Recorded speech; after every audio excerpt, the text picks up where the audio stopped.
Hello friends, how are you all? Welcome to our CSS training session. Today we'll talk about a very powerful layout system called CSS Grid. This system helps in designing the layout of your web page easily, no matter how complex your design is. So let's start today's session. First of all, let's understand what CSS Grid is. To start with CSS Grid, we first need to create a grid container. This is basically the element that you want to convert into a grid.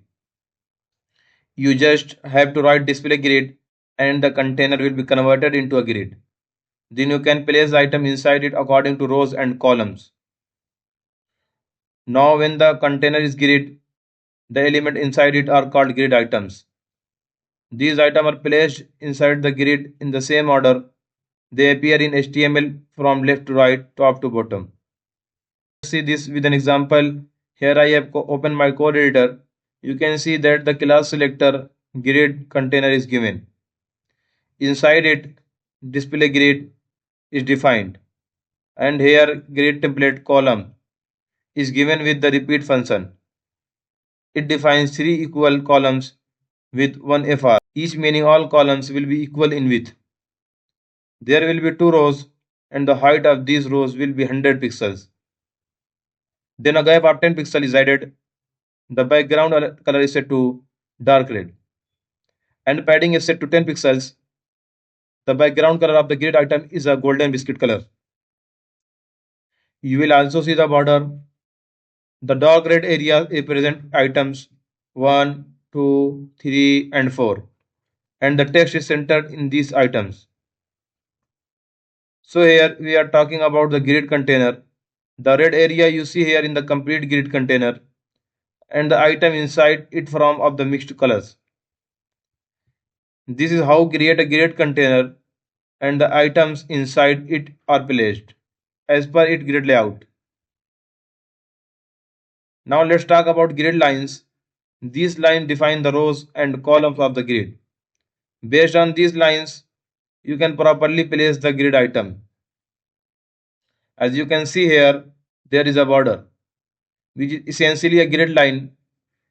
This break line separates the container and the items. To create this, I will go back to my code editor, and for each item, I will simply add a border of 2 pixels solid black. Let me remove the padding of 20 pixels and also the gap from here. You can see the line has now been drawn. This line is what we call the border. If we consider rows and columns collectively, we call them grid tracks. This is the space where grid items are placed. As you can see here, there is a grid track for the rows, highlighted in the light green, and the grid tracks for the item 3, 6, and 9 are based on the columns. These are the grid tracks according to the columns, while the other are based on rows. Now let's come to another important concept, grid areas. Grid areas are a rectangular portion of one of more grid cells. You can place item by naming these areas. It is a very easy and organized way to manage the layout. As you can see here, there are a total of 16 items, out of which we have placed item 3 to 4, 3 to item 4, item 7 and item 8. This forms a complete grid area for us. Through this example, I will make a modification and copy it. You can see this example here. There is a grid container selector, which is a class selector. Here display grid is given, and grid template rows with values of 100 pixel and 20 pixel to 200 pixel is applied. In the grid template, we have created areas. First we place the header, then the sidebar, and then the content. As you can see here, the header is placed first, followed by a large sidebar and the content. And the footer is a part of the template. We will see later how we can create this in the list time. You can see the grid template column here. If it's set to double, the content makes up 2 FR and the footer takes up 1 FR. I also applied CSS to these areas. For example, the grid area header was assigned the background color, and the sidebar and footer were styled similarly. By doing this, the content and footer were also assigned background colors. The color of the item have been set, and the text that people see on the side has been given white color. Padding are 20 pixels added, and the text has been aligned to the center. So let's talk about some basic CSS grid property that we will use frequently. First of all, grid template column. This property defines how many columns will be your grid and what their size will be, such as 100 pixel and 200 pixel or 1 FR. For example, the first column can be 100 pixel, the second can be 200 pixel, and the third will take the remaining space.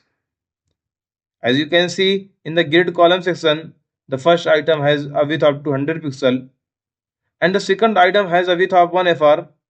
Now when I make the container smaller, you can see that the first item is 100 pixel, the second is 200 pixel, and the 1 FR item adjusts according to the remaining space.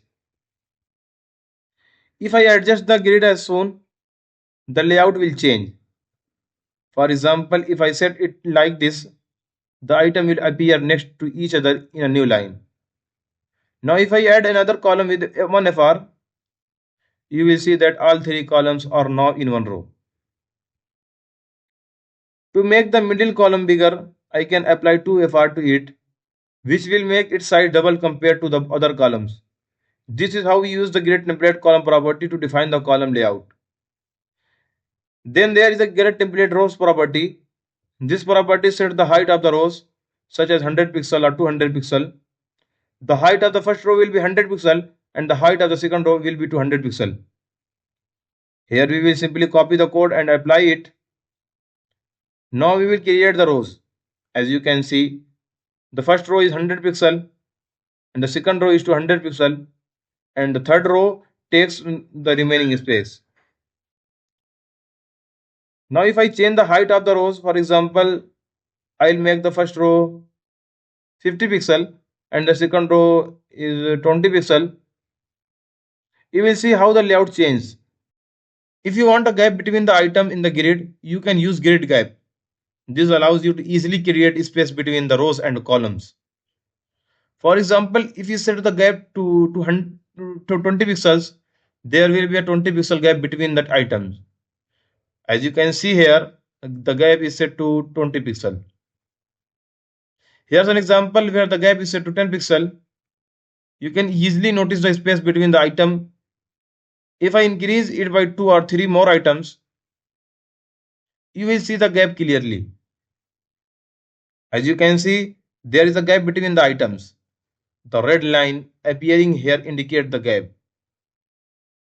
If I remove the gap, the item will be placed directly next to each other.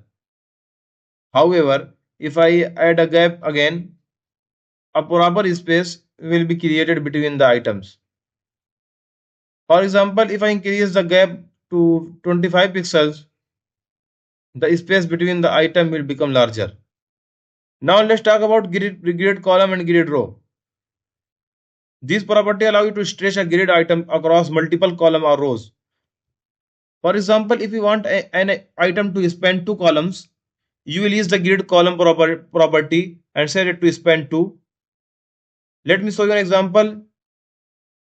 Here you can see that the grid item is set to span 3 columns and the 1 FR will take up the remaining space. The grid template row is set to 100 pixel for each row and a gap of 10 pixel is applied. I have also set the background color of the grid items. Now to make an item span 2 columns, I use the class grid column span. This allows the second item to span across 2 columns. Much like how we merge cells in a table. Here you can see that the second item is spanning 2 columns. Next we also have grid rows. Just like columns, we can make an item span multiple rows. For instance, I have used grid row to make the second item span 3 rows. The first 3 rows are set to 100 pixels height and the next row follows the same height. In this example, the grid spans the first 3 rows and then it moves on to 100 pixels for the next rows, maintaining a consistent layout. In this way, we can control the row spans as well. So friends, with these properties, you have full control over designing the layout. Just practice a bit and you will be able to easily build a complex layout. If you want to know anything else, feel free to ask in the comments. Keep smiling and happy coding. Thank you.